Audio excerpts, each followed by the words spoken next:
الرحمن الرحیم مالک یوم الدین والصلاة والسلام علی سید المرسلین وعلی آلہ وصحبہ اجمعین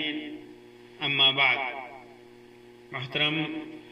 سامعین و ناظرین، اللہ تبارک و تعالی نے جہاں اپنے بندوں کو نیک عمل کرنے کا حکم دیا ہے، وہیں دنیا میں نیکیوں کو پھیلانے کا بھی حکم دیا ہے۔ لوگوں کو حکم دیا کہ لوگوں کو اچھائی کی طرف بلائیں، بھلائی کی طرف بلائیں، ایک اللہ کی عبادت کی طرف بلائیں، اور اللہ اور اس کے رسول کی اتباع کی طرف بلائیں۔ اس کے ساتھ ساتھ اللہ تبارک و تعالی نے دنیا سے برائیوں کو مٹانے کا بھی حکم دیا، اور ہر وہ طریقہ بتا دیا کہ کس طرح دنیا میں بھلائی کا پرچار کرنے کے ساتھ ساتھ دنیا سے برائیوں کا خاتمہ کیا جائے، کس طرح دنیا میں برائیوں کو ختم کیا جائے۔ اور اس حکم کے ساتھ ساتھ اللہ تبارک و تعالی نے اپنے نبی کو اس بات کی تعلیم کی طرف بھی رہنمائی فرمائی کہ اس میں بھلائی کا حکم دینے میں اور برائی کو روکنے میں انسان کتنی کوشش کرے، کس حد تک برائیوں کو مٹا سکتا ہے۔ روایت ہے ابو سعید خدری رضی اللہ تعالیٰ عنہ کی صحیح مسلم کے اندر کہ اللہ کے رسول صلی اللہ علیہ وسلم نے ارشاد فرمایا، من رأى منکم منکرا فلیغیرہ بیدہ، کہ جو تم میں سے برائی کا کام دیکھے، ایسا کام دیکھے جو برائی والا ہے، ایسا عمل ہے جو برا ہے، ایسی باتیں ہو رہی ہیں جو بری ہیں، تو کیا کرے؟ فَلْيُغَيِّرَهُ بِيَدِهِ، تو اپنے ہاتھوں سے روکے، اسے اپنے ہاتھ سے روکے۔ فَإِن لَمْ يَسْتَطِعْ فَبِلِسَانِهِ، اگر ہاتھ سے نہیں روک سکتا تو زبان سے روکے، کہہ کر کے روکے۔ وَإِن لَمْ يَسْتَطِعْ فَبِقَلْبِهِ، اگر اس کی بھی وسعت نہیں ہے، اس کی طاقت نہیں ہے، استطاعت نہیں ہے، تو اسے دل میں برا جانے، اور وہیں پہ اس بات کی وضاحت بھی کر دی، وَذَلِكَ أَضْعَفُ الْإِيمَانِ، یہ ایمان کا کمزور ترین حصہ ہے، یہ ایمان کا کمزور حصہ ہے۔ اسلام میں ہر عمل کے تعلق سے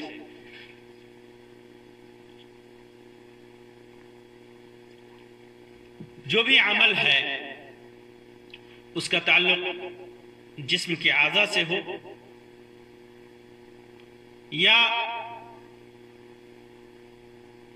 انسان کی نیت سے ہو، ارادے سے ہو، ہر چیز میں اللہ تبارک و تعالی نے استطاعت کو ملحوظ نظر رکھا ہے۔ اگر انسان کے پاس استطاعت ہے، طاقت ہے، تو اس کو کما حقہ کرے گا، لیکن استطاعت اور طاقت نہیں ہے تو اس کے اندر رخصت اور اجازت ہے۔ اسی وجہ سے اللہ تبارک و تعالی نے فرمایا، لا یکلف اللہ نفسا الا وسعها، اللہ تبارک و تعالی کسی بھی نفس کو، کسی بھی انسان کو اس کی طاقت کے مطابق ہی، استطاعت کے مطابق ہی مکلف کرتا ہے۔ اسی طرح فرمایا، فاتقوا اللہ ما استطعتم، جتنا تمہیں جتنی طاقت ہے، جتنی استطاعت ہے، اسی کے مطابق اللہ سے ڈرو، کیونکہ اللہ تبارک و تعالی یرید اللہ بکم اليسر ولا یرید بکم العسر، اللہ تبارک و تعالی تمہارے ساتھ نرمی کا